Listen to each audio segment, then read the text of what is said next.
If you enjoy what we do, please support the channel by giving the video a like.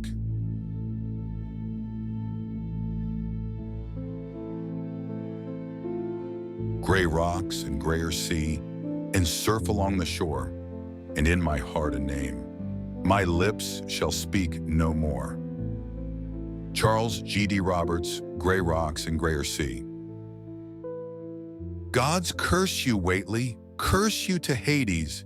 Get back, you devils. Back, I say. O God, O Lord, help my poor soul. These were the final words of Howard Marsh, bellowed out in a feverish panic as he was dragged shrieking and pleading into the gloomy waters of the Irish Sea. To this day, I can hear them clearly in my mind, as if he were screaming into my ears at this very moment.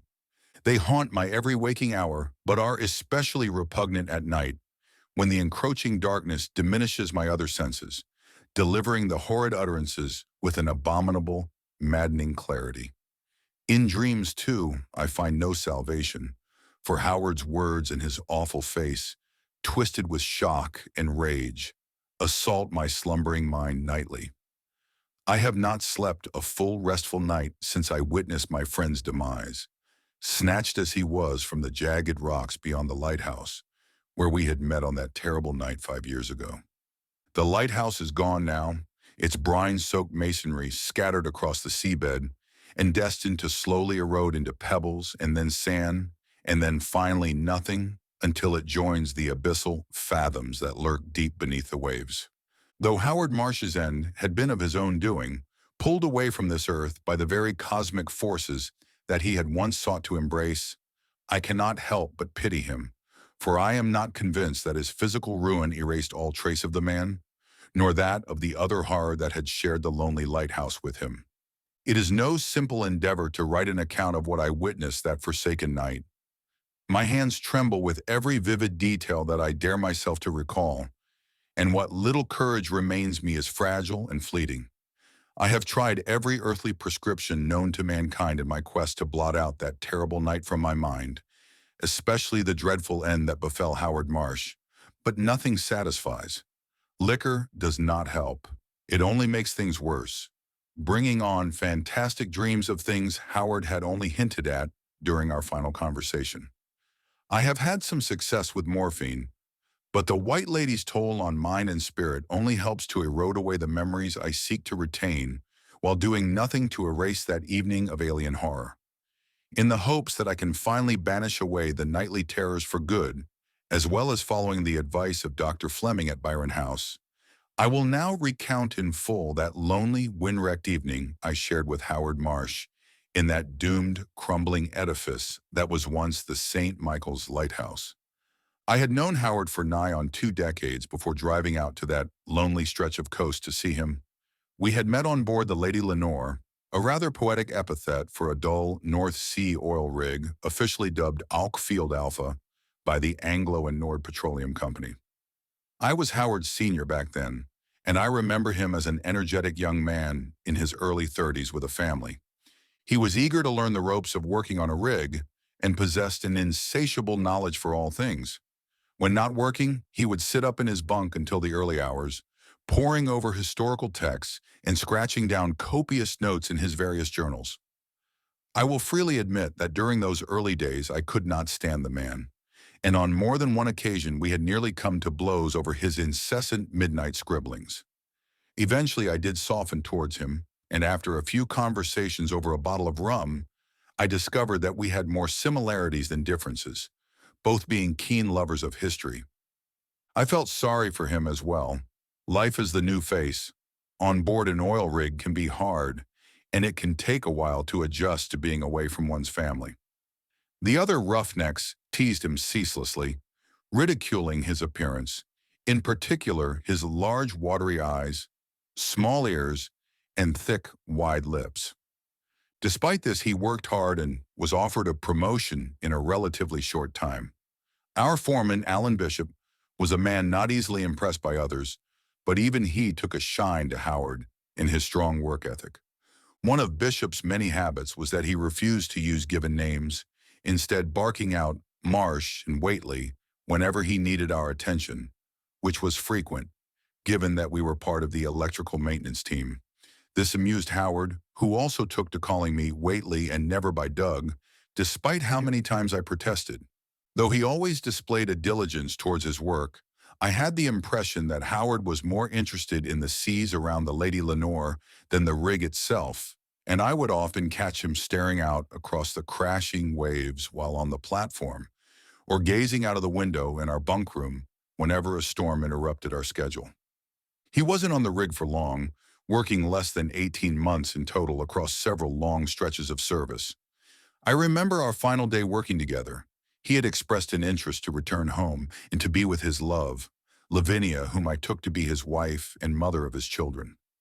I was sad to see him go, and we exchanged details.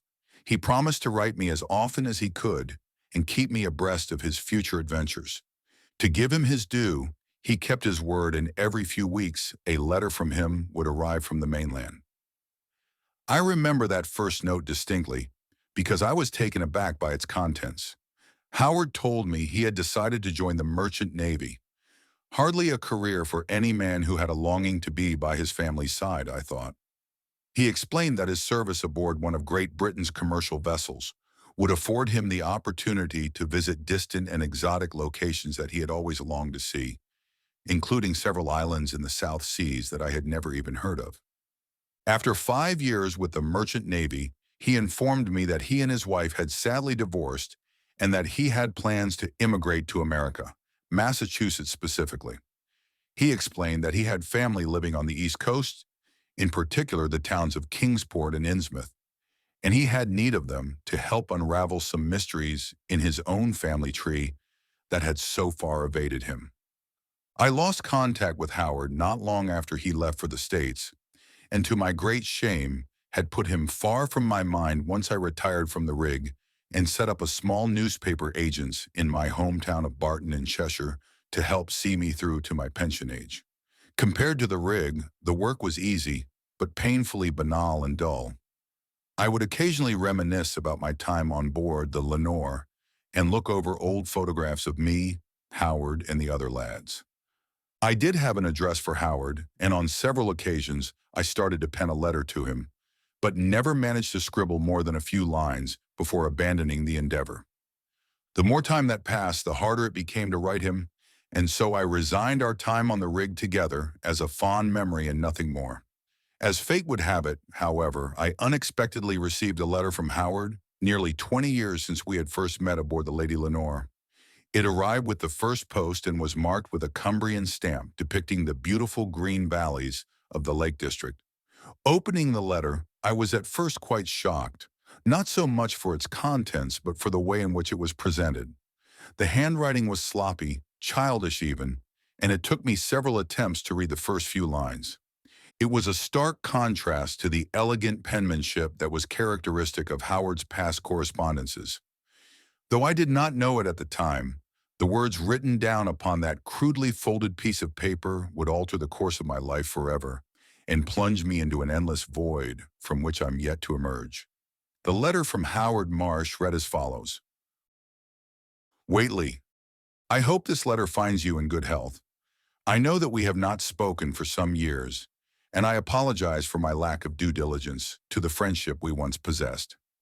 The offshore manager of the Lenore was kind enough to furnish me with your new address, and I am happy to see that you have returned to your home village.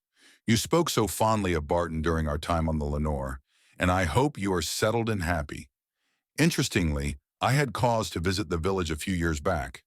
It is a cruel twist of fate that our paths did not cross then, but I believe you were still working aboard the rig at the time. The gunner's cloth was everything you told me it was, with its tangled briars and bramble-clogged streams. I can see why it has captured the imagination of so many of Barton's residents. I must say, however, that despite the sinister reputation you attributed to the club, I felt at peace as I strolled beneath the canopy of its wych elm trees. I am sorry to say that America did not work out quite as I had intended, and I returned to Britain some years ago penniless and destitute. By some small shred of luck, I managed to secure a position as a wickie up north in Cumbria a few years ago, and have been working at the St. Michael's Lighthouse ever since. Unfortunately, we have recently received word that the lighthouse is due to be decommissioned and demolished next week. Apparently, the maintenance for such a remote tower has become too costly to justify. I was wondering if you would care to join me here at the lighthouse. We have much to catch up on, so how about we share a bottle of something and talk about all that has transpired since we last spoke? I greatly miss our friendship, and the memories of our time together on the Lenore are among the few happy ones I have left to keep me company on these damnable, long, and oppressively bleak nights. My last day will be this Sunday. Why don't you drive out here and join me? We can while away the evening with strong drink and talk of times past, and then head up to the tower to watch the sun rise one last time over the lighthouse. Yours, Howard Marsh. P.S. It would be remiss of me to not inform you of this, but I am afraid to say that during my time in America, I have contracted a rare skin condition. Don't worry, it is not contagious in the least, simply a hereditary condition that has sadly been afflicted upon my family for many generations. If you do decide to visit, please do not be alarmed by my appearance. I remain the same man you worked with on board the Lenore. Excited by the letter, I initially tried to call Howard and discuss his request over the telephone, but I quickly learned that there was no number listed for the lighthouse in any of the Cumbrian directories. Replying via letter was out of the question. As confident as I was in the Royal Mail, I had received Howard's letter on a Thursday morning, and getting a reply to him before the weekend was out of the question. I soon learned that it was just as difficult to locate exactly where the lighthouse was on a map, and it was only by some small miracle that the local library in Eastwich had an outdated National Road Index that listed a St. Michael's Island near to the town of Seascale in Cumbria. I say near, but the term was largely relative, as I soon discovered that the island was far from any town or village on the Cumbrian coast. Seascale was simply the closest, but even that was a good 20 miles to the south of the island by car. With no way to respond to Howard's letter, I decided it best to simply travel to St. Michael's Island and see if there was indeed a lighthouse there. The only other option would be to ignore Howard's request, but the thought of him sitting alone in that place, eagerly awaiting my arrival, only to be disappointed if I did not show, was unbearable. So with the news agents left in the capable hands of a trusted employee, I set out in my car early Sunday morning and made the long trip north. The journey was pleasant enough, though the skies grew darker and more pendulous the further I traveled away from Cheshire. No doubt I was about to experience the stormy weather that the Cumbrian coast was famed for. On several occasions, I had to pull over in order to read the map I had brought with me, and it was during these times that I noticed just how nebulous the clouds above me were becoming. In little time, the car headlights had to be turned on to assist in illuminating the darkening country lanes that my map had assured me would lead to my destination. By the time the lashing Irish Sea finally did come into view, the rain was hammering relentlessly on the roof of my car, blotting out the already weak radio signal, which was little more than crackling static. The visibility in my fogged-up windscreen had also grown perilously limited, and so I slowed the car down to a crawl as it maneuvered around each twisting bend and tight curve in the road. After what felt like a lifetime of cautiously navigating my way forward, I spied the flashing white of a road sign up ahead as my headlights swept feebly across the gloomy landscape. Slowing to a stop, I wound down my window, wincing as a barrage of cold rain pelted my eyes, and tried to make out what was written on the sign. Seascale, 2 miles. The sign was pointing towards a narrow road that snaked its way to my left and closer towards the churning gray waters of the coast. With the maelstrom above me only threatening to grow worse, I decided a brief sojourn back to civilization would be welcome. Not to mention I could pick up a few sundries for Howard to enjoy when I finally did manage to join him at the lighthouse later. The town came into view quickly as I followed the road down and towards the sea. Large empty fields constrained by hedges that were little more than a tangle of thorny briars flanked either side of me, and through the downpour I could make out the silhouettes of several crumbling and dilapidated properties squatting alone just beyond the neglected farmland. A small stone bridge appeared in the road ahead, and beyond this, several more houses could be seen. At first, the properties were spaced out, dotted on the left-hand side of the road, but as I drew closer upon the town, I could see more of them nestled together beyond a large sign that read, "Welcome to Seascale." The town itself was wholly unremarkable, apart from the omnipresent sea and its crashing waves to my left. It did little to stand out from the hundreds of towns and villages I had visited across Britain. The storm had, of course, driven most of the locals out of the streets, but a few gloomy figures could be seen shuffling about furtively in the alleyways that bisected the houses and numerous B&Bs that faced the coast.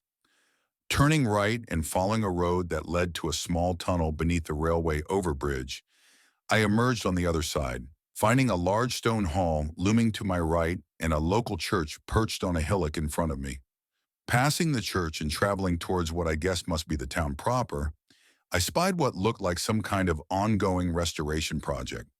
A large, squat building appeared to be in the process of being torn down, though with the storm raging, the construction vehicles crowning the structure were naturally abandoned. It was a sad sight. Clearly, it had once been a prominent and important building, but was now little more than a skeleton of rafters and beams, precariously held together by a husk of what little stone material endured. Passing by slowly, I could just make out a decayed sign still clinging stubbornly to one of the last remaining intact walls. It read, "Scawfell Hotel," in a flaking gold lettering. As I continued making my way to the town center, I could not banish the name Scawfell from my mind. I was convinced I had heard of such a place before, some residual memory or half-remembered conversation, perhaps. Scawfell. I rolled the word around my mouth a few times to see if I could invoke some kind of reminiscence, but nothing came. The sight of a newsagent's and an adjoining sandwich shop up ahead quickly banished the hotel ruins from my mind, however, and I pulled over eagerly, a sudden hunger gripping me as the various advertisements for homemade sandwiches and freshly baked pork pies beckoned. The woman behind the counter of the sandwich shop was friendly and pleasant, humming a tune to herself as she made me two large ham and cheese buddies, one for me and one for Howard, which she filled to the brim. The man working the counter at the newsagent's, whom I took to be her husband, was less gregarious and appeared to be annoyed at having to put his newspaper down and serve me when I placed my basket on the countertop. He lugubriously packed my items into a paper bag, a longing to return to the sports results etched across his sullen face. I had learned from personal experience that working in a newsagent's is hardly an exciting career choice, but I prided myself on always greeting my customers with a smile and some small talk. Not this fellow, however. "Anything else?" he said. His words were impassioned and hollow. "A bottle of Island Gold," I replied. "Oh, and can I have a pouch of Dobie's number 7, make that 2 actually, and some Hamlets, 5-pack please." His irritation flared slightly, and he let out a short sigh as he turned around to gather the cigars and liquor, thumping them down onto the counter. "Will that be all, sir?" He turned his head slightly downwards and glared at me through his bushy, furrowed eyebrows. "Yes, that's everything, thank you," I said, pulling out a 20-pound note. "Actually, you wouldn't have happened to have heard of the St. Michael's Lighthouse, would you?" "Supposedly it's not too far from here." "The lighthouse?" he repeated. "Aye, there's a lighthouse near here. Can't say I've had much call to visit there. It's out in the middle of nowhere. Why do you ask?" "Oh, I'm visiting a friend of mine who works there as a wickie. Howard Marsh, do you know him?" He frowned and shook his head. "No, I don't. And I don't care to. If he's a Marsh, he's not welcome here." "How do you mean?" I scoffed. "Let's just say when it comes to Marshes, I ain't got time for them and we'll just leave it at that." He handed me the change and nodded. "Well," I hesitated, "I'll be going," picking up my items and turning to leave. "You won't be getting to the lighthouse now," he said, picking up his newspaper. "The tide's in, won't be out again until, around 8 o'clock this evening by my reckoning." I paused. Howard had said nothing to me about this in his letter.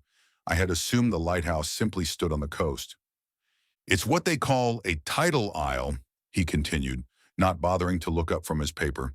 "There's a causeway that leads to it, but you can only walk it when the tide's out, which at this time of year is either around 7 in the morning or 8 at night.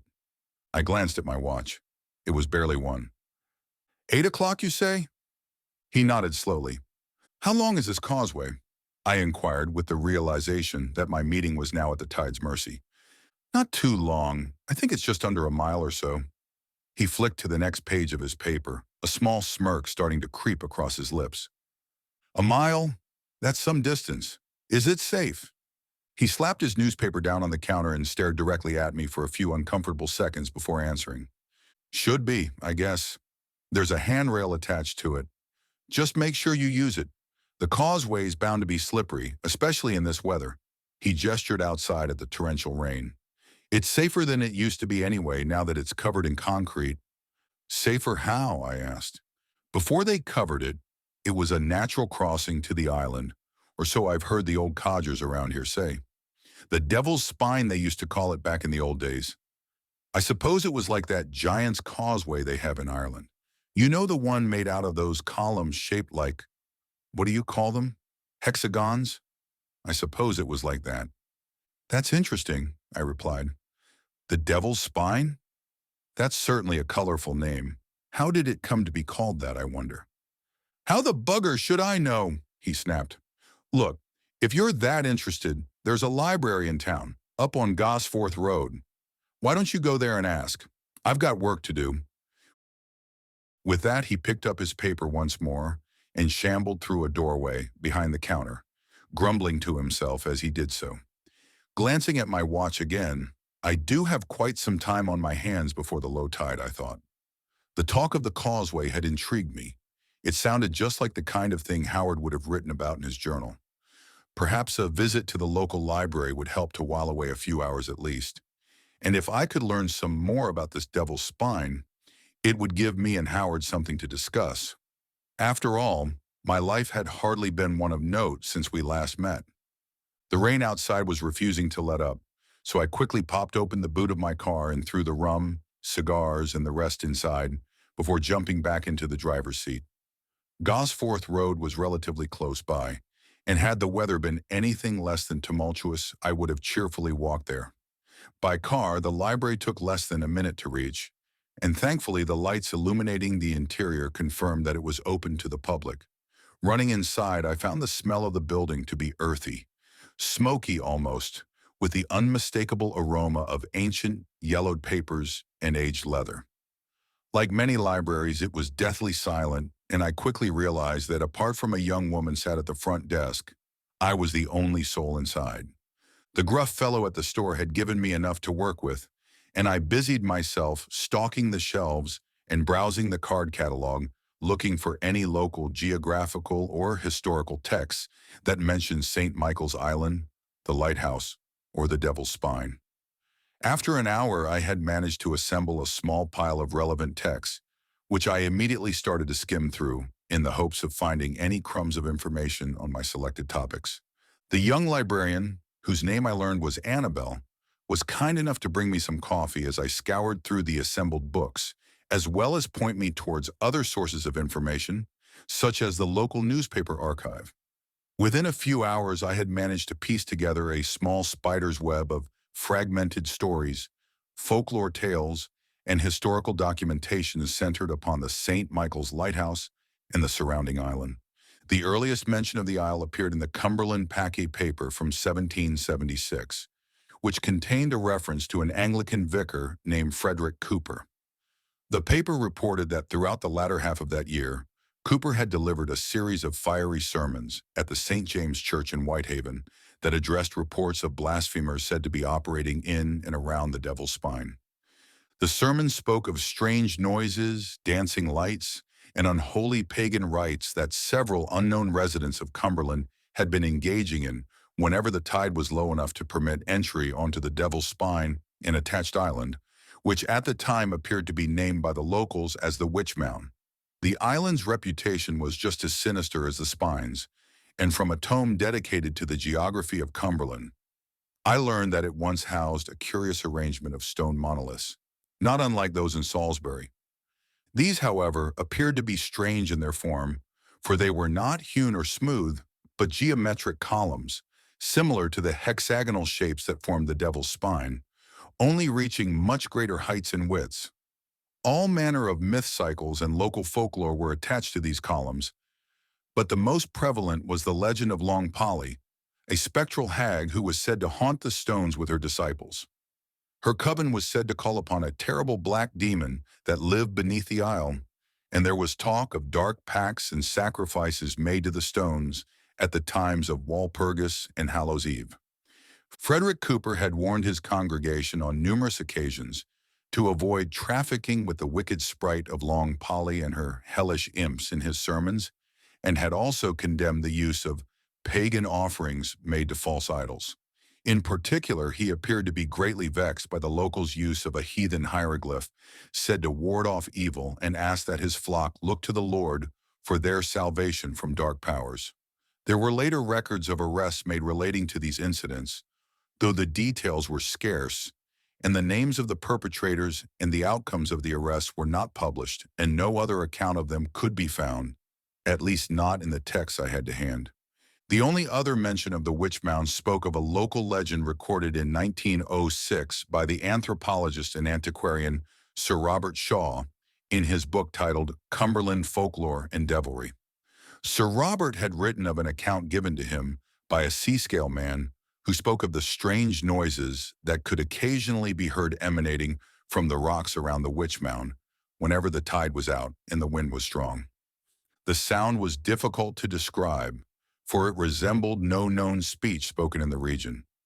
Sir Robert had done his best to write down what the sea-scale man told him, recording the sinister sound as something resembling Tekeli-li, though he took great pains to assure the reader that even these queer letters failed to truly capture the haunting and morbid essence of the sound as described to him.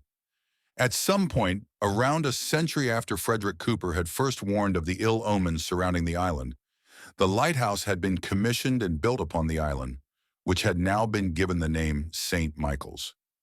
The stones must have been destroyed to make way for the lighthouse, and the Devil's Spine had reportedly been covered with steel-reinforced concrete around the same time. Apart from the strange whistling sound that could occasionally still be heard, no further reports of strange lights or devil worship persisted, and all later writings discussing the island and the lighthouse were painfully banal and mundane in scope. By the time I had finished my impromptu investigation, it was nearly 6 o'clock and the sun had vanished, giving way to the chilling shadows that accompanied the growing autumnal darkness. The worst of the storm had mercifully passed, though it was still ferociously windy and hopelessly damp outside. With more than enough time to make it to the Devil's Spine for the low tide, I jumped once more into my car and made my way out of Seascale and back to the main road that led to the north. Though the rain had cleared, visibility was still poor due to the lack of street lamps beyond the town, and my feeble headlamps struggled to banish away the perpetual gloom that enveloped the lonely road ahead. Reading the map was even more difficult in the oppressive dimness, and I struggled to pinpoint exactly where I was as I wrestled with it in a small pocket torch I had brought for just such an occasion. I was about to pull over, but as my car crested a small hillock in the road, I suddenly spied the St. Michael's lighthouse, casting its lambent beacon across the churning waves. Relief washed over me. With the lighthouse's aid, I could easily reach my destination, and I tossed the map and torch aside and instead followed the lighthouse's guiding beam. Arriving at the coast, I found a small patch of flattened earth that was slightly elevated from the road and that served nicely for a parking spot, and so I pulled the car in, facing the lighthouse directly. From my vantage point, I could see that the bulk of the causeway was still submerged by the thrashing waves, though for a brief moment I thought I could spy the very top of the gray concrete structure, breaching the water on the side closest to the coast. It was around 7 o'clock, and assuming that the store clerk had been accurate with his title knowledge, I had an hour or so before the causeway emerged from the briny fathoms. The beacon's light swept across my car as it made its languid sojourn across the waters, illuminating everything briefly in a cold, pale glow, before plunging me once more into the plutonic depths of the lonely Cumbrian countryside. The signal from my radio offered little more than an incessant buzzing static but I fiddled with the tuner in the vain hopes of finding something to help me pass the time. As I strained to hear through the hissing and crackling, I suddenly became aware of a sound beyond, something outside of the car. It was faint and distant, and I fancied that I had imagined it when I wound my window down only to be greeted by the billowing winds and crashing waves. I was about to dismiss the matter and return to the radio when I heard it again, a sort of whistling sound coming from the direction of the lighthouse. My mind struggled to form exactly what the sound was. It was almost like a voice whispering feebly into the night's air, but there was a musical melancholy to it, and it was oppressively Stygian and lonesome. As I struggled to make sense of the odd notes, I felt a sudden rise in the air around me. It is difficult to truly describe, but it was almost as if the air around me was vibrating, ululating in unison to the whistle. I remembered Sir Robert's account of the sea-scale man's encounter with the strange noises around the lighthouse, and that is when the words started to form before me in horrid clarity. I cannot say if it was the sound that formed the words, or the words that formed the sound, but it was unmistakable in its utterances. Tekali-li, Tekali-li. I felt a chilling dread grip my heart, freezing it momentarily, and I could feel the beginnings of panic creep over my skin. Then suddenly and unexpectedly, another sound bellowed out into the night, drowning out the wind and the waves and the strange musical whisperings. I physically jumped, striking the top of my head on the frame of the window as it roared out once more. It was the lighthouse foghorn. It took me a few moments to appreciate that, although shocking, the booming cacophony was wholly mundane in nature and did not warrant the alarm and panic that it had briefly fostered upon me. What happened next, however, was remarkably abnormal, for almost as if in response to that second mournful dirge, the light of the beacon shifted in its composition, transforming from a pale white glow to a chalcedonic green hue that slowly deepened in tone to a dark emerald. Absurdly, despite the obvious dimming, the beacon continued to give off a glow on the very outer edges of the beam in a nimbus of pinks, oranges, and blues. I was struck with the paradoxical realization that the light was somehow both dazzlingly bright and unfathomably dark at the same time. The closest comparison I can put into words is the remarkable displays of the aurora borealis, with its shifting cosmic arcs and shimmering chromatic waves. After a few seconds, the bizarre display shifted once more, transforming into a cold green gold. I cannot say for how long I gazed at the light as it rotated slowly across the sea and the coast. By the time I managed to break its spell, I could see that the tide had fully retreated, and the gray, slimy concrete of the causeway was now clearly visible and accessible. I wasted no time and grabbed my belongings from the boot of the car. I have no idea what possessed me to take the next item from the glove box of my car, but I did so decidedly once I remembered that it was there. Be it paranoia or some unconscious awakening of survival instinct, but just as I was about to make my way towards the devil's spine, I quickly returned to my car and retrieved the revolver. The gun had once belonged to my grandfather, who had brought it back with him when the war ended and gifted it to my father, who in turn gave it to me, something of a family heirloom that was quite illegal. I had thought about handing it over to the police but always decided against it. I had precious few memories of my grandfather, and this lone artifact was one of the few remaining pieces of him in my life. I had no idea if the thing even worked, but it was loaded with 6 brass shells and the weight of the grip in my palm was reassuring. Making my way to the causeway, I soon learned that the small set of steps leading down towards it were hopelessly slick with a disgusting, briny sludge that I assumed must have been deposited by the retreating waves. The slime was omnipresent and slippery, and I was forced to hold my pocket torch in my mouth so that I could at least grasp onto the railing that jutted precariously out of the concrete. I managed to slowly pull myself along the railing, despite the ferocious October winds battering me incessantly. Once or twice I felt my feet slip on some horrid jellied deposit, but I managed to stay steady as I progressed sluggishly forwards and towards the sweeping beacon of the lighthouse. The whole scenario felt like a dream, as if I were trapped in one of those awful somnambulic shambles where the dreamer is unable to run or even walk without expending a Herculean effort. As I lumbered across the path, I could just about make out the patterns of hexagonal shapes in the ground, where the gray concrete had eroded and thinned from years of tidal scourings. I wondered how many more waves the concrete could withstand before great chunks of it fell away to reveal the antiquated horror of the devil's spine that lay beneath. Every few minutes, the sickly green-gold light of the beacon would wash over the causeway, briefly illuminating my way before plunging me once more into Stygian blackness. These times were the most dreadful, as the beacon brought not only light, but also the deep shadows of whatever it cast itself upon. I half fancied all manner of strange sea-dwelling creatures crawling across the exposed seabed. Disgusting crabs, floundering fish things, and stranded jellies danced before my eyes whenever the light washed over me. The foghorn sounded again, causing me to physically jump in fright as its mournful dirge filled the air once more. Finally, after nearly 40 minutes of struggling against the winds, I eventually reached the island where another set of steps leading upwards greeted me.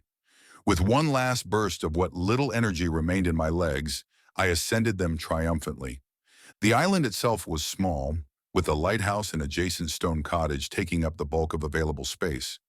Most of it was little more than black jagged rocks with a few slick cyclopean stones, which I half imagined to be remnants from the supposed hexagonal columns that once formed the witch mound mentioned in Sir Robert's book. There was little to nothing in the way of flora, except for an emaciated skeletal tree that stood alone, anemic and withered, to the east of the island.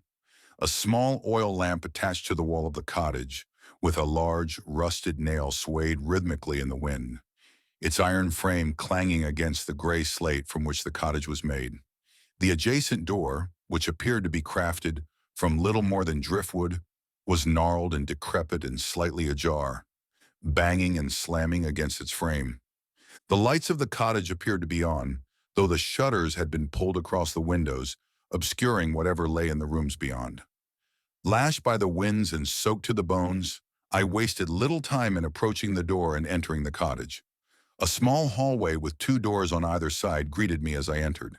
A 5th door, at the far end of the hallway directly in front, was open, and beyond it, I could see the spiral iron staircase, which I guessed must lead up to the lighthouse tower.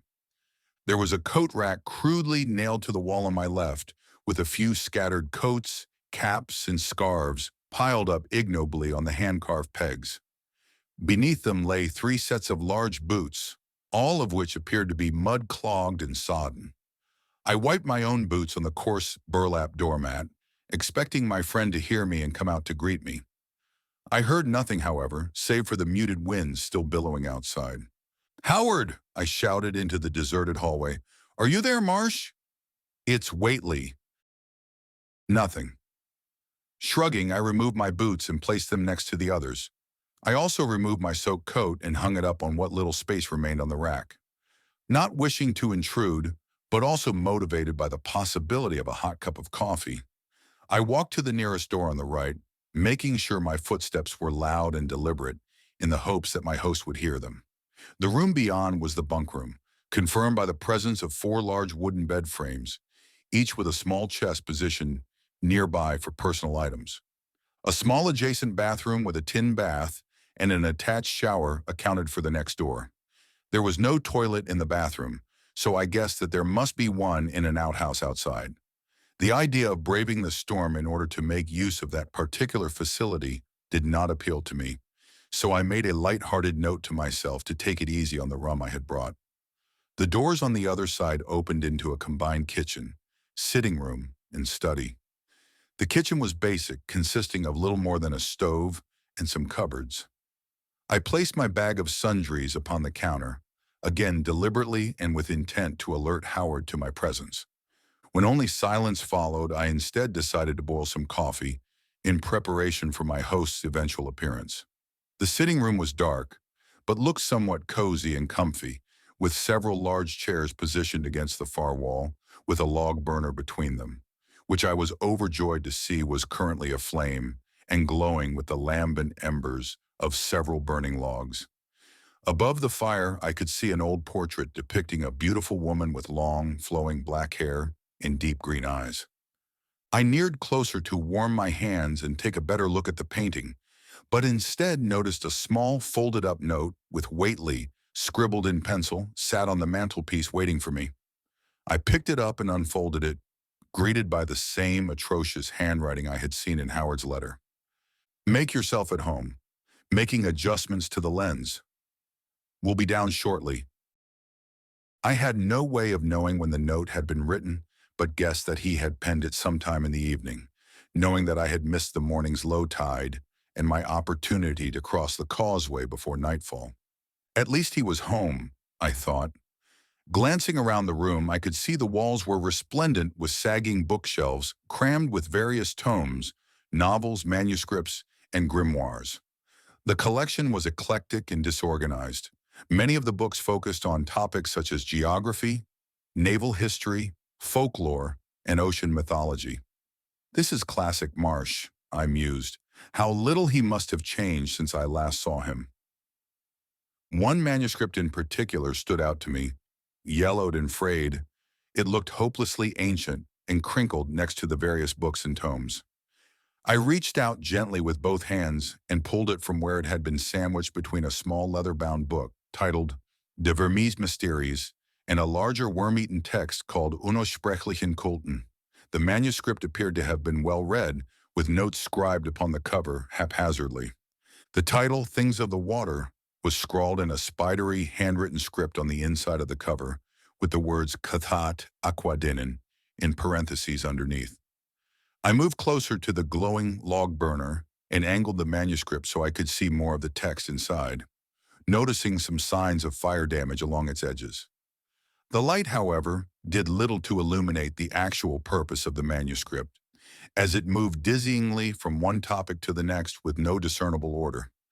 The best I could guess, it was some kind of treatise on magic, with various formulas, sigils, and rituals scrawled upon it in various languages, most of which I could not recognize. Various queer hieroglyphs were illustrated on many of the pages, odd arrangements of star-like shapes with ocular patterns inside. One of the pages had an old charcoal sketch that had been crudely glued to the paper that appeared to depict an image so alien that I simply could not understand what the artist's intent behind it had been. I turned the manuscript over in my hands at every possible angle I could in the vain hopes of making sense of the art. The best I could describe it was that it appeared to show a set of spherical shapes resembling bubbles, mounted upon what looked like a mass of writhing, shadowy tendrils. Curiosity consuming me, I gently peeled away the bottom right corner, pulling away enough of the sketch to reveal some crabbed handwriting on the other side that simply read, The Danforth Nightmare. The sound of the boiling coffee disturbed my reading, and I quickly placed the manuscript back where I had found it before removing the pot from the stove.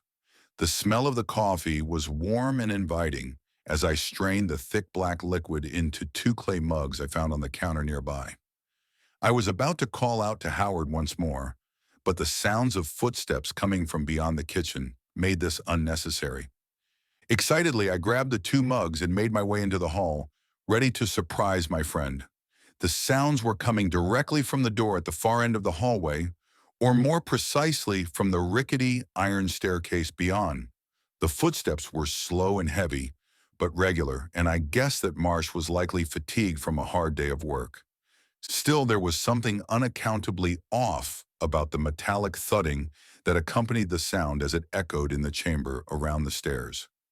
It was almost like a slapping sound, as if each step was being struck by something wet and damp that momentarily clung to its surface before being peeled away. As I strained to hear the strange footsteps growing closer, I noticed a pair of large boots placed at the base of the staircase. Though it was dark and shadowed beyond the door, I could see that these boots were prodigious in size, almost comically so. I couldn't make out their total composition, but they appeared to be perhaps as long as 15 inches, with a vast broadness across the width. There was something so singular and odd about the craftsmanship of the heel and arch of the boots that made them look more like flippers than footwear. The only comparison I could make at the time was the bespoke shoes one sometimes sees being worn by those born with legs of varying lengths or perhaps a prosthetic of some kind. The sounds were growing nearer, however, and regardless of the oddness behind my host's movements, I was growing excited to finally see him after so many years apart. That elation, however, swiftly left my body as Marsh finally appeared before me. I almost gasped as he rounded the staircase and came into sight. It was difficult at first to really understand just what it was that unnerved me enough to take a few steps back, spilling some of the scalding coffee on my hands. But as he came into view, it was painfully obvious that a great change had wrought itself upon him. He was tall, strikingly so. I had always been the taller of the two of us, but that was apparently no longer the case. He must have gained something like a foot in height from the last time I saw him, and even then, I could tell he was stooped at the shoulder, leaning forward in a queer manner that made him look awkward and stiff. His legs were long, even accounting for his height, and there was something strange about the area around his knees that I could not readily identify. He was, thankfully I thought, heaped in all manner of thick clothing, including a large overcoat, a thick knitted jumper that covered his neck, and various scarves arranged around his face in a manner that suggested an ignorance of their true function. A gray flat cap was perched precariously atop his oddly elliptical head, and a pair of leather gloves lay stretched upon his large flat hands and pulled across his long, spidery fingers. It was his eyes, however, that truly shocked me. Howard had always had large, protuberant eyes, but by some cruel method, be it injury or the strange malady he had alluded to in his letter, the space between them had unaccountably widened, pushing them far away from each other like opposing magnets until they lay almost on the side of his head. They glowed too, or at least they did so for a brief moment, as they were illuminated by the light of the hallway as he bent down and sat upon the step, reaching out for his colossal boots. With a great awkward effort, he finally managed to fit his long, flat feet into the makeshift footwear, squeezing each into their respective boot with an obvious strain. Though he had asked that I not be disturbed by his appearance, my reaction to him was uncontrollable, and for a brief moment I thought about the revolver in my pocket. I could not think of any disease or genetic condition that could account for so drastic a change in my friend's countenance, much less the prestigious changes to his height and length of his limbs. Finally, he walked towards me, lowering his head and bending down slightly in order to pass through the door frame. Hypnotically, I reached out and passed him one of the mugs, which he took in his large hands, the size of which made the mug look little more than a child's teacup. Without saying a word, he gestured towards the kitchen with a nod of his misshapen head and shambled inside. Hesitating slightly, I reluctantly followed behind him. As he lurched over to one of the two chairs, his crooked form was briefly illuminated by the glowing embers of the log burner, causing an amber nimbus to crown his body, making him appear even more alien and otherworldly. With a great flopping gesture, he awkwardly threw himself down into one of the chairs, causing the leather to creak in protest at his cumbersome bulk. The chair barely managed to contain him, and parts of his clothing, or perhaps even parts of his body, seemed to ooze and flow beyond its confines. Once seated, he looked towards me with his large eyes, which shined like opals in the glow of the fire, and bid me to join him.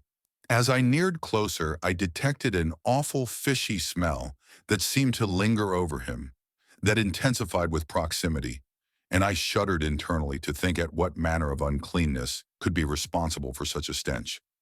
Finally, I joined my host at the fire and sat down myself, taking a sip of coffee which thankfully helped to mask the awful odor emanating from him.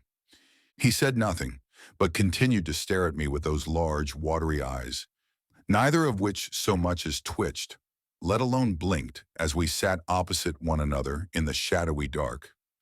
A few minutes passed, during which time he continued to glare at me in silence, ignoring the coffee in his hand. Unable to stand the oppressive quiet any longer, I pointed up towards the painting above the fireplace. "That's an interesting piece," I said. "It's very well done. Is it yours?" Without taking his eyes off me, he nodded slowly. Then from underneath the various scarves wrapped around the lower parts of his face, I heard a guttural splutter, something halfway between a cough and a sigh. It was only by reluctantly leaning closer towards him and the horrid stench that I was able to make out, that he wasn't coughing at all but speaking. Strange choking words, hideously liquescent, were spilling forth from his melting mouth. Yes, Whateley, she belongs to me, a distant ancestor. Innsmouth, Lavinia Marsh. His words chilled me, each syllable causing my skin to crawl. Though there was nothing at that particular moment to cause me to dread what he was saying, the way certain words were punctuated with a disgusting, slimy emphasis unnerved me greatly. Whateley, Innsmouth, and Lavinia in particular were spoken with a certain degree of clarity that gave me the impression that he was attempting to fight through the abundant phlegm nestling in his throat to attempt, at the very least, a partially correct pronunciation. Oh, I replied numbly, not really knowing what to say. Well, she's very beautiful. At this, his eyes did the impossible. They widened even further and fixed upon me with an intensity that I could only describe as malicious. I've brought you some things. I stumbled, immediately changing the subject. I stood up and made my way over to the bag containing the tobacco and rum.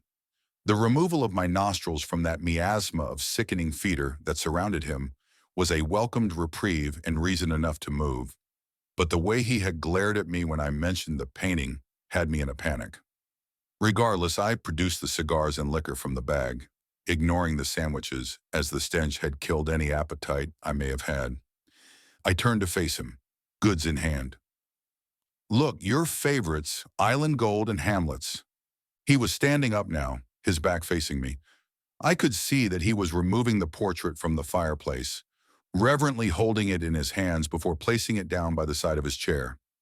I pretended not to notice and turned around once more to grab a box of matches from the bag, as well as 2 small glasses from a nearby cupboard. By the time I retrieved these, he had returned to his chair and was once more staring at me. I made my way back to my seat, sitting down and showing him the bottle of rum before twisting the cap off and pouring us each a small draught of the golden liquid. Once more he reached forward with a giant hand and took what I offered him. Raising my glass, I attempted to cheerfully toast, "May the best of your yesterdays be the worst of your tomorrows." But before I could finish, he had already thrust the glass underneath his scarf and drained the glass of its contents. The residue that remained on the glass after he had drunk from it momentarily caused bile to build up in the back of my throat. But I managed to conceal this from him. As revolting as he was, I felt pity for him and wondered just how terribly loathsome it must be to have such a dreadful affliction. Little wonder, I thought, that he chose to work alone in such a remote place. For some reason, this thought stuck in my mind, as if it had been incorrect in its assumption somehow. I quickly banished the thought, however, and finished my own drink, pouring us each another, ignoring the sticky mucus that clung to the lip of Howard's glass. He greedily slurped the second down quickly, just as he had the first before thrusting his glass out towards me and silently demanding a third. I knew that Island Gold had always been his tipple of choice and happily refilled his glass. I then produced 2 cigars and offered him one, but to my surprise and admittedly relief, he refused, pointing to his neck area and shaking his head. Given his labored breathing, I wondered if his condition would only be exacerbated by the smoke, and I asked if he would mind if I still lit one. He made a simple gesture that I took for confirmation, and striking a match, I lit my cigar and took a few deep puffs, sending a cloud of smoke into the air that mercifully masked the fishy smell marinating my host. "So," I said, taking another pull of the cigar, "this is the final night for you then? This place is getting demolished next week?" "The final night. Yes," he replied, his voice still a sickening molasses. "And then what?" I asked. "Do you have anything else lined up?" "Return to sea," he said, each word a mucus-laden labor. "The sea?" I inquired. "I would have thought you'd have had enough of that, Howard. What with the Lenore and your stint in the Navy. Is there no work on dry land that interests you?" "None," he flatly replied, gesturing for the bottle of rum by my side. I handed it to him, and to my horror, he shoved the whole bottle beneath his scarf and drank greedily and directly from it. "No more rum for me," I lamented. Another period of silence passed between us, albeit one punctuated by the occasional slurping that accompanied each swig of rum my host took from the rapidly emptying bottle. In an effort to drown out the horrid sound, I attempted to resume conversation. "You mentioned in your letter that you visited Barton a few years ago. I'm curious, what caused you to visit my neck of the woods? I can't think of much in Barton that would attract outsiders." "Family," he said. "Kin in Barton. Marshes." "Oh, really?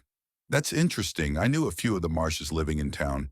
Not personally mine, always kept to themselves. I remember old Sebastian Marsh. Poor fellow, how the children tormented him. Sad, really.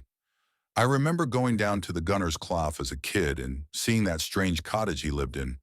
It's not there anymore. I think some hooligans burned it down a few years back on Halloween.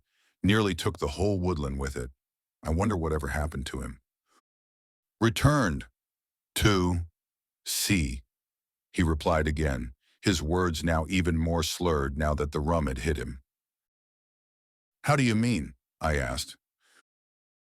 "Returned to sea scale," he replied, and I realized that he had simply stumbled on his words and I had interjected too soon. "Oh, I see, of course. I passed through Seascale on my way here, actually. Nice enough place, though. It seems a little run down. Can't say I heard a good word spoken of the Marshes there. Strange, Barton is the same. To hear the old codgers tell it, you'd think the Marshes had come straight out of hell." As the last words left my mouth, I suddenly became aware once more of my friend's shocking physical appearance, almost as if I had forgotten about it during my ramblings. Those sinister, unblinking eyes gazing directly into mine, and that hideous labored breathing, and those awful sputum-soaked words. He did look like something that had crawled out of the pit, and I shuddered as I half imagined what he must look like beneath the layers of clothing he was clearly wearing for the sole purpose of concealing his true face. Almost as if to banish the thought from my mind, I continued talking, desperate to maintain the illusion that I was talking to a fellow human being and not some alien entity that had come from the great beyond. I seem to recall Sebastian having a nephew, a boy around my age. Went insane from what I hear. They locked him up at Byron House. Do you remember me telling you about that place? Filled to the brim with loonies? This nephew, I can't remember his name, seemed to have developed an intense phobia of reflected surfaces. Spectrophobia, I think they call it. Or is it isoptrophobia? "Robert," my host replied. "Yes," I exclaimed. "Robert. His name wasn't Marsh, but his mother, she was a Marsh for sure, especially with those eyes." I winced internally, but continued. "You know, us Whateleys are related in some way to the Marshes. At least that's what my grandfather used to say. Distant cousins, perhaps. I guess most people in Barton are related on some level if you go back far enough. Birtles, Slaters, Quilts, Duncalfs, they're all intertwined in some way." My host continued to stare, not once acknowledging my words, or nodding in agreement, or asking a question. His reticence was beginning to unnerve me, but I chalked it up to the great effort he needed to muster in order to speak. I switched topics, instead bringing up the research I had done at the Seascale Library before joining him. As I sat in the dark and talked about the Devil's Spine, the Witch Mound, and the legend of Long Polly, he leaned in closer. Though he said little, occasionally nodding or grunting, I could tell that he was listening intently to every word I said. I couldn't help but feel like he was somehow growing suspicious of me in some way, as if I were discussing matters that should remain unsaid and buried forever in the annals of history. When I finally reached the topic of the strange whistling sound, to Kelly Lee, that had occasionally been reported by locals, he shot up from his seat with alarming celerity and placed one of his hands towards me in protest. The gesture shocked me, and I watched in horror as he tilted his head toward the door of the room, angling it as if waiting to hear something echo from the corridor beyond. When no sound came, he slowly sat back down into his chair and resumed his silent glaring. I decided to put some more coffee on the boil, which my host refused with a simple raising of one of his monstrous hands. I could feel the rum making me drowsy, and the thought of sleeping in the lighthouse was not one I wished to acknowledge. As I stood waiting for the coffee, I happened to glance out of the window close by. The tide had returned, and the whole island was now surrounded by black, churning waves that crashed and sprayed upon the sharp rocks beyond the cottage. The lighthouse beacon, still displaying that strange green-gold beam, occasionally swept over the waves as I watched. As it passed by, I could swear that for a brief moment, I could make out some other kind of movement out in the water. It appeared to be something in the undercurrent, and as a wave crashed and settled upon the surface, I could make out the ripples of something else beneath the surface, something moving. The closest approximation my mind could conjure at the time was that of a large school of fish swarming under the water, and I turned to ask Howard about the phenomenon, but found that he was rising from his chair once more. He stood up, his head almost touching the cottage ceiling, and with one of his hands reached down and took the portrait of Lavinia that he had so oddly removed from the mantelpiece. "Is everything all right?" I asked, attempting to hide the discomfort in my voice. He pointed up to the ceiling. "The beacon. Must check." And with that, he left the room, stooping and shambling out of the door. I heard those flat, slapping footsteps make their way toward the entrance of the lighthouse tower and then slowly fade out of my hearing range with a few soft echoes on the stairwell. Somewhat relieved by his absence, I returned to my seat, but not before retrieving the manuscript marked "Things of the Water" from where I had left it. For whatever reason, something in that odious tome had lodged itself into the back of my mind. Something that I had perhaps skimmed past that refused to leave me in peace. Sitting down and lighting another cigar, I reasoned that my host's telltale footsteps would quickly alert me to his presence, and I could simply put the manuscript back where I had found it without him realizing. I cannot say exactly why I was so reluctant for him to see me reading it. It was, after all, simply an odd collection of texts, but I found myself loath to be caught with it in my possession. He had acted so strangely towards my retelling of Cumbrian folklore that I worried he would react even more aggressively should he discover me reading the manuscript. Flicking through once more, careful not to let cigar ash collect in the central crease, I came across several hideous pages of forgotten lore that chilled me as I sat alone in the dark. More monstrous woodprint images and sketches of strange creatures and beings danced on the yellowed pages, illuminated by the dying embers of the fire. Freakish entities with names like Ubo-Sathla, the Unforgotten Source, Hastur the Unspeakable, and Great Cthulhu. The last of which was said to slumber eternally, dead but dreaming in the phantom city of Orlier, deep beneath the gloomy waters where no light can penetrate. Again I returned to the horrid sketch marked the Danforth Nightmare, but this time I found a cross-reference to the image on another page that was titled Shoggoth of the Lost City. This too was a disgusting mass of black tendrils and ocular spheres with no discernible central structure to make sense of the ungodly arrangement of eyes, mouths, and less obvious organs. Another reference on this page led me to a section marked Dagon's Mirror, which was occupied by an ancient woodblock image of what I guess must be the eponymous ornament. At first, the picture appeared to simply depict an ornate mirror, Baroque in style and decorated with intricate carvings upon its frame. But closer inspection revealed that most of the images were disgusting hybrids of human and fish and other oceanic creatures, the likes of which I had never seen. I could not help but think that some of these carvings were attempts to give form to the strange names I had read in the manuscript, and wondered if the queer amalgamations of octopi, anemone, and crustaceans were meant to depict Ubo-Sathla or Great Cthulhu.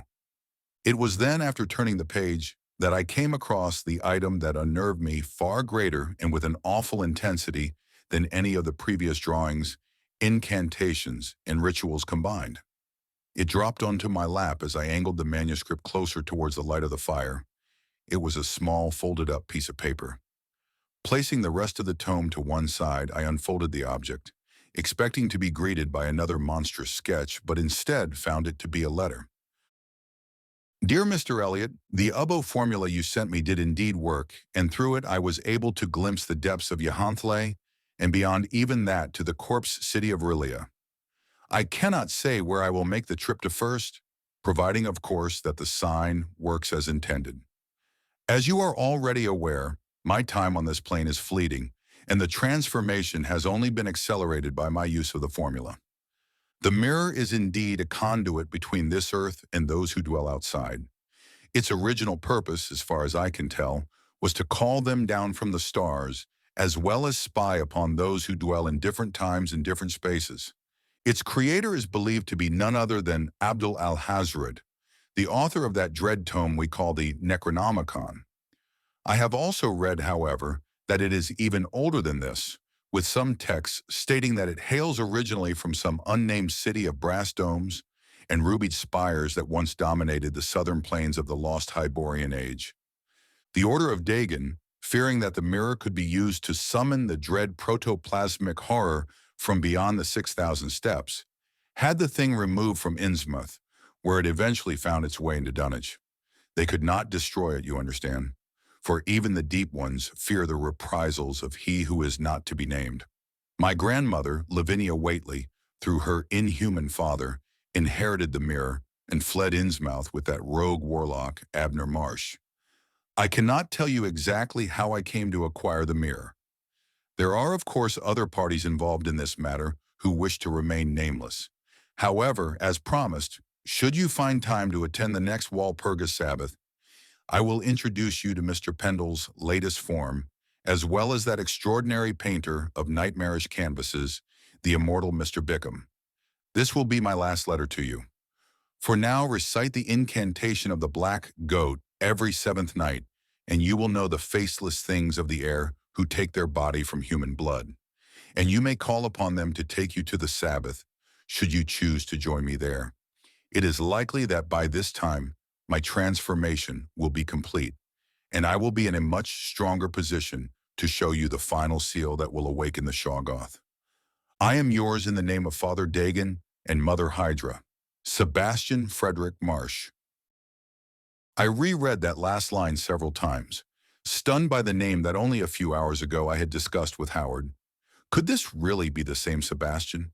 Surely it must be, for the coincidence was too great to consider. Howard had mentioned that he had visited Barton. He even spoke of the gunner's cloth. Could it be that this very manuscript once resided in that crumbling cottage, its frog-faced owner poring over the incantations and formulas to commit some kind of hellish witchcraft? I cannot say for certain how long I sat there in the dark with the manuscript in that terrible letter. There was no sign of my host, and the coffee I had made had long since grown cold.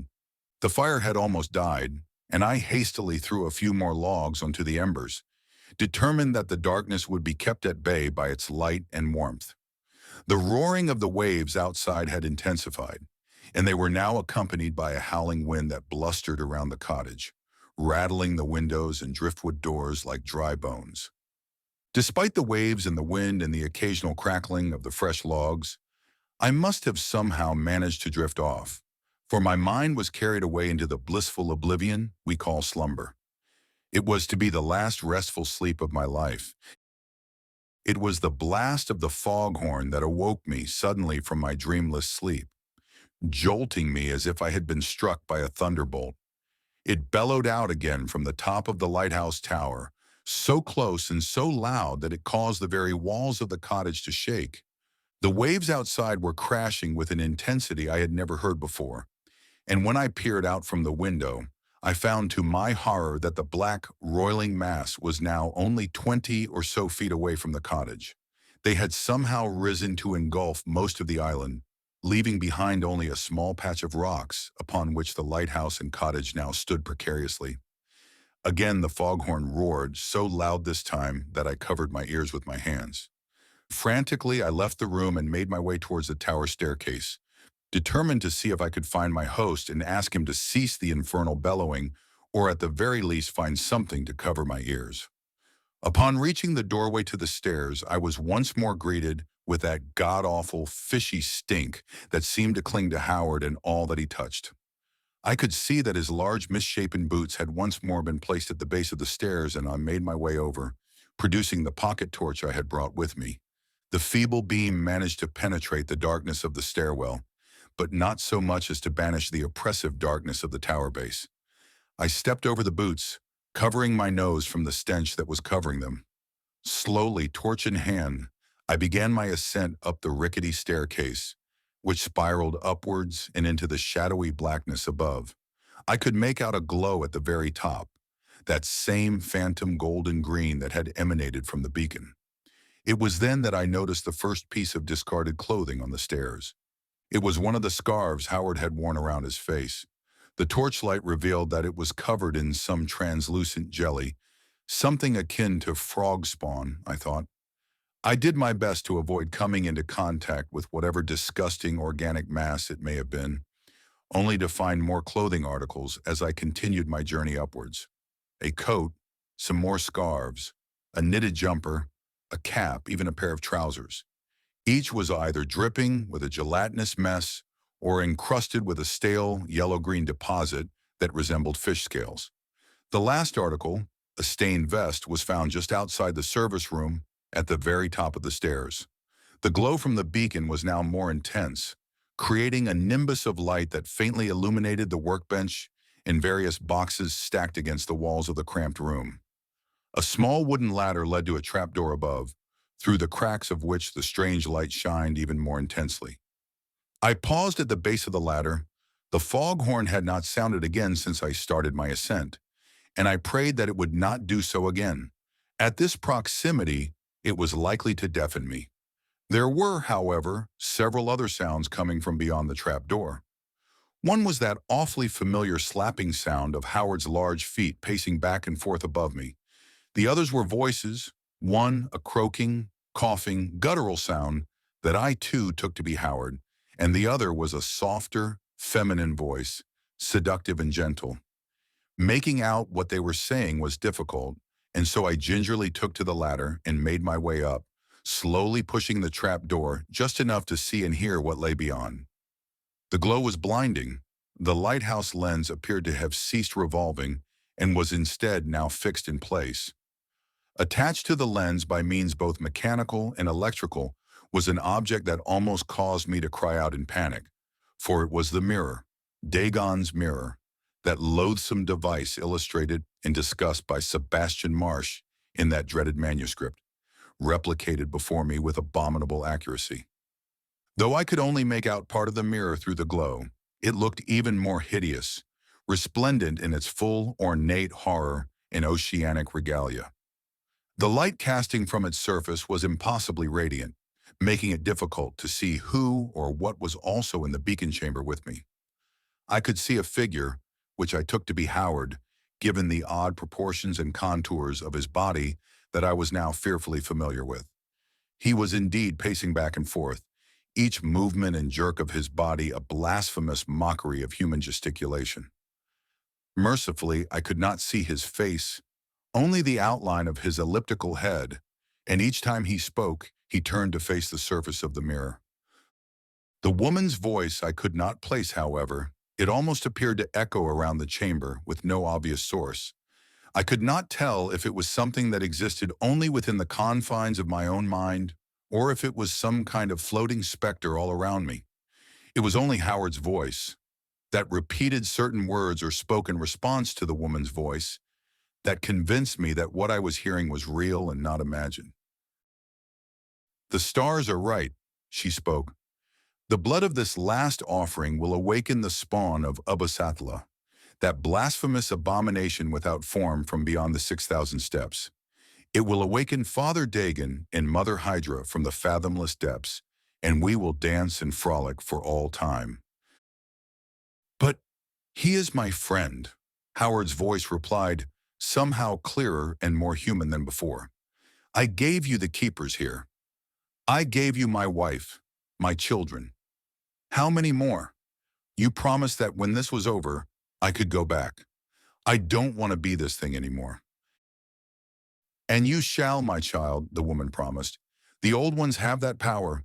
They can reverse the process if that is what you truly desire." "It is," Howard replied, stopping before the mirror. "I don't want to go back to the sea. I don't want to dance forever in the dark." Pickman was right. I don't want to live forever. "Then give me this man, this Whateley. Allow him to take your place. His blood will open the final seal and awaken the Shoggoth. You will be free. You will return to the wretched world of men." "Yes," Howard proclaimed, excited now. "Yes, what I desire."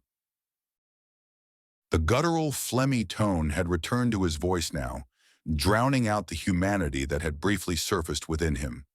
"Then bring him to me," she continued. "Bring him, and you will be free of your great burden."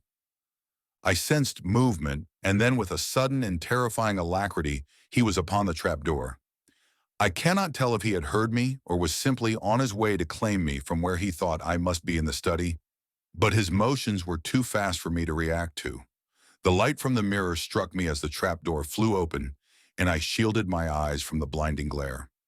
I heard a terrible sound, something akin to a mix of shock and ravenous excitement, ejaculated from Howard's inhuman lips, and then felt a gnarled claw reach out and grab me, pulling me off of the ladder and up into the chamber above.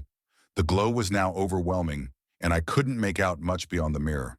I couldn't see his face, but I knew it was the Howard Fish thing that had a hold of me. "Fool," he spluttered.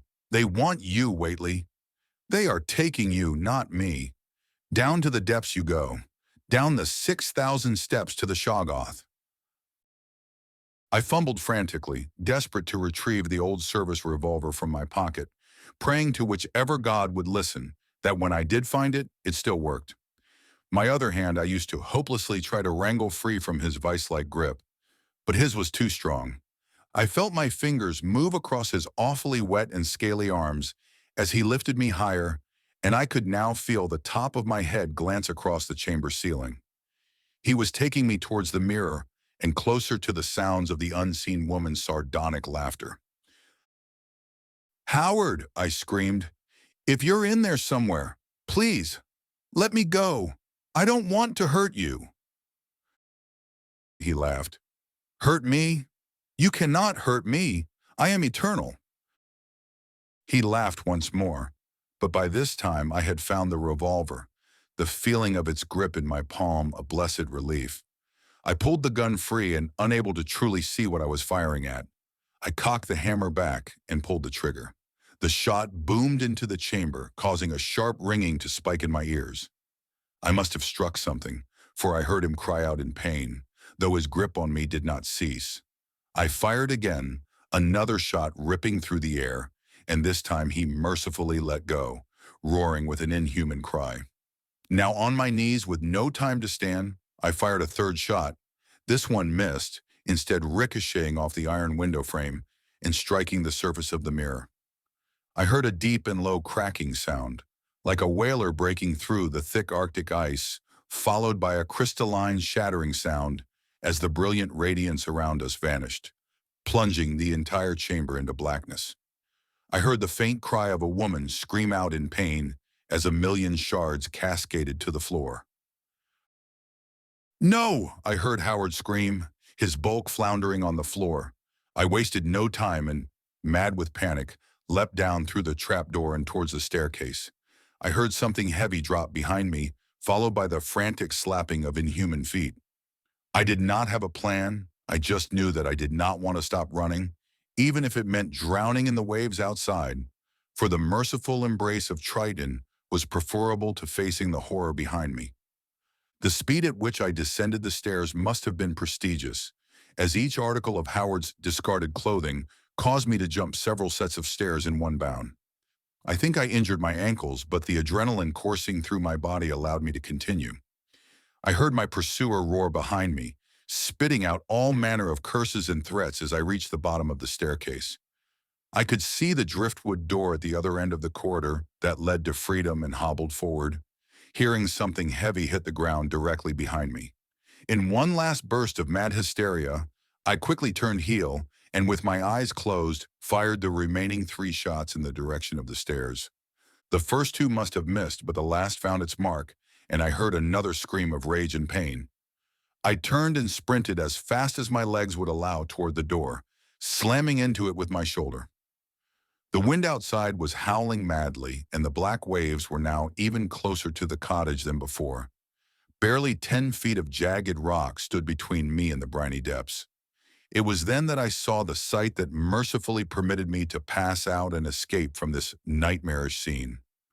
For the waves around me were frothing and foaming, not from the wind, but from the mass of hideous creatures breaching the surface. A nightmare legion of unblinking eyes and slimy mouths. A horde of batrachian monstrosities resembling nothing less than the awful fish frogs carved onto the frame of what Sebastian had called Dagon's mirror. They bleated and croaked, hopping in and out of the lapping waters in a ghoulish frenzy. I thought of the gun in my hand, and cursed that I had no shots remaining. If only I had saved one for myself, I thought. Behind me, I heard Howard suddenly cry out in a panic. Turning, the waves and the wind battering me from all sides, I could see the waters surround the entrance to the cottage. Dark waves crashed and smashed upon the outer walls, breaking the windows and flooding the inside. The horde was upon Howard now, clawing at him, pulling him into the water. A dozen flabby claws clung to his scaly body, dragging him into the briny depths where he belonged. "No!" he screamed in panic, his human voice returning to plead with his captors. "I don't want to go! Take him! Leave me be!" The sight of Howard in all his horror was enough to send my mind reeling into oblivion. Although his body was identical to that of the fish frogs pulling him down into the waves, there was a vestigial likeness of the man I once knew still stretched across that monstrous face. He looked at me, with all the malice he could muster.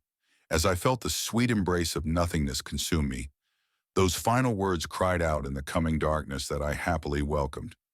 "Gods curse you, Whateley! Curse you to Hades! Get back, you devils! Back, I say! Oh God, oh Lord, help my poor soul!" It was morning when I finally awoke, and the sight of the amber sun rays breaking over the Cumbrian countryside was nothing less than glorious. Picking myself up, I gazed out at the now calm waters of the Irish Sea and the lapping waves gently breaking upon the shore. There was no sign of the lighthouse, the island it had once sat upon, and the causeway leading to it were barely visible over the morning's retreating tide. But the tower, along with the adjacent cottage, were no more, lost forever and scattered across the seabed, home to nothing more than clinging barnacles and skittering crabs. They never found Howard's body, nor the bodies of the 3 men who had worked at the lighthouse. I later learned that Trinity House, the authority responsible for maintaining the St. Michael's Lighthouse, had no record of a Howard Marsh in their employ. Though he is gone, I think of him often.